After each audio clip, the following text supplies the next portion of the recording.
अस्सलाम वालेकुम नाज़रीन। आज की ये रिपोर्ट सिर्फ एक खबर नहीं है, ये पूरी जंग का रुख बदल देने वाली एक बड़ी कहानी साबित होती जा रही है।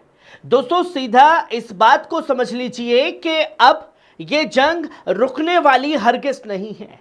ये मैं क्यों कह रहा हूं? क्योंकि ईरान के नए सुप्रीम लीडर मुस्तफा खमेनी ने अमेरिका और डोनाल्ड ट्रंप के सीज फायर वाले प्रोग्राम को सीधे सीधे ठुकरा दिया है, बल्कि यूं समझिए कि लात मार दी है। जो डोनाल्ड ट्रंप ये कहता था गजा की जंग मैंने रुकाई, इंडिया पाकिस्तान की जंग मैंने रुकाई, जहां भी जंग होती है दुनिया की मैं ही रुकाता हूं, और अब उसे अपनी खुद की जंग रोकने के लिए लाले पड़ गए हैं।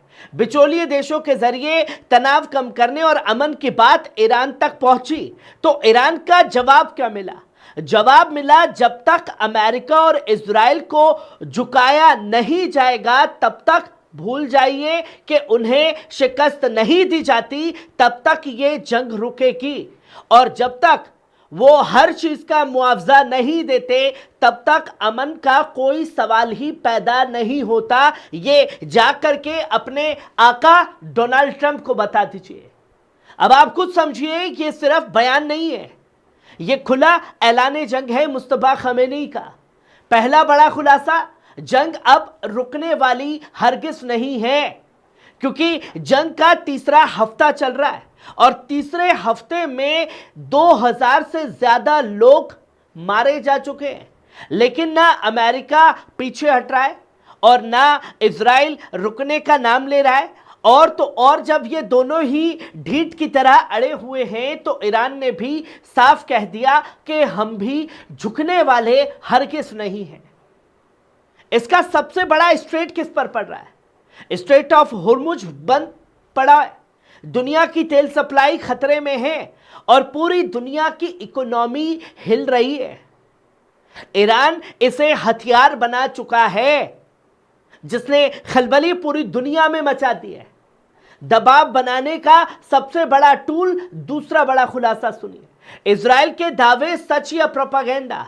जो आवाज उठा रहा है उसके बारे में कहा जा रहा है कि इजराइल द्वारा कि हमने फलानी जगह हमला किया, फलाने बंदे को शहीद कर दिया।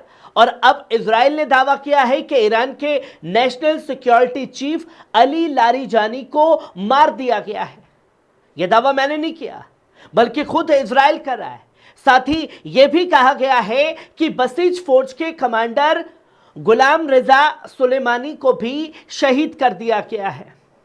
लेकिन दोस्तों, यहां से कहानी बिल्कुल पलटती हुई दिखाई देती है, क्योंकि इजराइल जो कहता है उसे सच माना जाता है, क्योंकि ईरान की तरफ से इस दावे की अभी तक कोई तस्दीक नहीं हो पाई है। बल्कि ईरान की मीडिया ने साफ तौर पर यह बताया कि अली लारीजानी का एक नोट जारी हुआ है। आप बात कर रहे हो 8 घंटे पहले कि हमने उन्हें मार दिया। जिस बंदे को 8 घंटे पहले मार दिया वो सोशल मीडिया पर आकर के 5 घंटे के अंदर ही, यानी कि 3 घंटे बीत चुके हैं मरे हुए शख्स को, और वो शख्स दोबारा आकर के ट्वीट करके अपनी जानकारी दे रहा है कि भैया हमने ये कुदुस डे की रैली में खुलेआम नजर आए थे जहां उन्होंने कहा था ये हमले दुश्मन की कमजोरी है।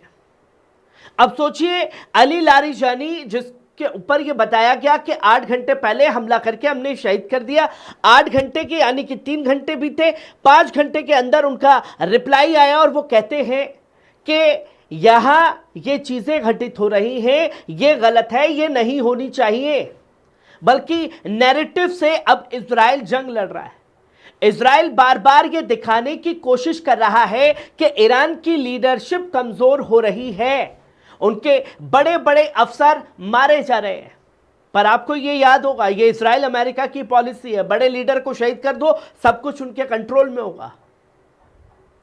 पर क्या हसन नसरल्ला के शहीद होने के बाद हिजबुल्लाह रुका? क्या अली खमेनी साहब के शहीद होने के बाद ईरान रुका? हम ईरानियों को मौका दे रहे हैं कि वो अपने हुक्मरानों को हटाएं, वरना हम मार देंगे। यानी साफ है दोस्तों, ये सिर्फ जंग की नहीं है, ये रेजिम चेंज की खुली कोशिश है। ये न्यूक्लियर खतरा नहीं है, बल्कि ईरान की हुकूमत खतरा है। ईरान के मिसाइल खतरा नहीं है, ईरान ही खुद खतरा है। अब बसीज कमांडर पर भी बड़ा हमला हुआ। इजराइल का तीसरा दावा कि तेहरान में एक सटीक एयर स्ट्राइक में बसीज फोर्स के कमांडर गुलाम रिजा सुलेमानी को भी शहीद कर दिया गया है। अब यह समझ लीजिए बसीज क्या है। यह वही फोर्स है जो ईरान के अंदर प्रोटेस्ट कंट्रोल करती है और सिस्टम को मजबूत रखती है। अगर यह सच है तो यह ईरान के अंदरूनी सिस्टम पर सीधा बड़ा हमला माना जा रहा है। और क्या इन हमलों से, इन लोगों की शहादत से ईरान रुकने वाला है? लेकिन यहां भी वही बात, कोई कंफर्मेशन नहीं आई है। अमेरिका खुद बातचीत से पीछे है। जो तस्वीर लोगों के सामने है, क्योंकि उसे यह पता है कि वो बातचीत का हक खो चुका है। जो अपने पिट्ठू अरब देशों के लोग बैठा रखे हैं वही ईरान के पास डिप्लोमेसी के लिए जा रहे हैं। अमेरिका खुद डिप्लोमेसी से पीछे हटता नजर आ रहा है। रिपोर्ट ये कहती है कि जब उनके अपने सहयोगियों ने बातचीत शुरू करने की कोशिश की तो ट्रंप प्रशासन ने उसे भी ठुकरा दिया था। अब सोचिए कि ट्रंप कह रहा है कि भैया हमारे पास, हमारे अधिकारियों के पास खुद ईरान के फॉरेन मिनिस्टर अब्बास अरकाची का फोन आया और वो सीज फायर करने के लिए अपील कर रहे हैं, वो विनती कर रहे हैं। कभी बयान डोनाल्ड ट्रंप देता है कि भैया सब कुछ खत्म हो रहा है, मुस्तफा खामेनी रूस पहुंच चुके हैं और वहां से रूस के जरिए उन्होंने पैगाम भेजा है कि जंग रोक लीजिए। कभी चीन के जरिए ईरान पैगाम भेज रहा है।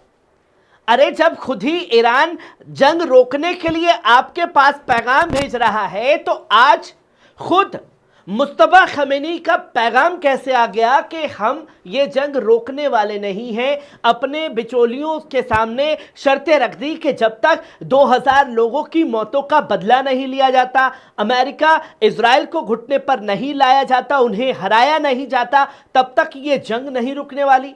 और सबसे बड़ी बात कही कि जब तक ये जंग नहीं रुकने वाली, जब तक हर एक चीज का मुआवजा अमेरिका इजराइल नहीं दे देता। दोस्तों आज की तस्वीर बिल्कुल साफ है। ईरान झुकने को तैयार नहीं है, अमेरिका पीछे हटने को तैयार नहीं है, इजराइल अपने हमले रोकने को तैयार बिल्कुल नहीं है। और सबसे खतरनाक बात क्या है, अब जंग सिर्फ जमीन पर नहीं बल्कि दिमाग में, मीडिया में और नैरेटिव में भी लगातार लड़ी जा रही है। तो सोचिए आखिरकार सच क्या है और आपको क्या दिखाया जा रहा है अमेरिका इजराइल द्वारा? क्या डोनाल्ड ट्रंप सही कह रहा है कि ईरान छटपटा रहा है जंग रोकने के लिए? आप लोगों को क्या लगता है कि असल में जंग कौन रोकना चाह रहा है? कौन रहम की भीख मांग रहा है? कौन गिड़गिड़ा रहा है? अपनी राय कमेंट में जरूर बताइए, क्योंकि यह सिर्फ खबर नहीं है, आपका भविष्य भी तय कर सकती है कि जंग किस रुख जाएगी। और जंग सिर्फ अगर बढ़ेगी तो उसका असर कोई सोचे, अंधभक्त सोचे कि अमेरिका, इजराइल और ईरान पर ही पड़ेगा, उसका असर भारत पर भी पड़ेगा। और असर अब खुल करके दिखने लगा है, जहां न फादरलैंड काम आ रहा है न मदरलैंड काम आ रहा है। अगर काम आ रही है तो आम जनता, और आम जनता को हर एक चीज के लिए जद्दोजहद करनी पड़ रही है। खबर कैसी लगी कमेंट बॉक्स में आकर के अपनी राय जरूर दीजिएगा। शुक्रिया।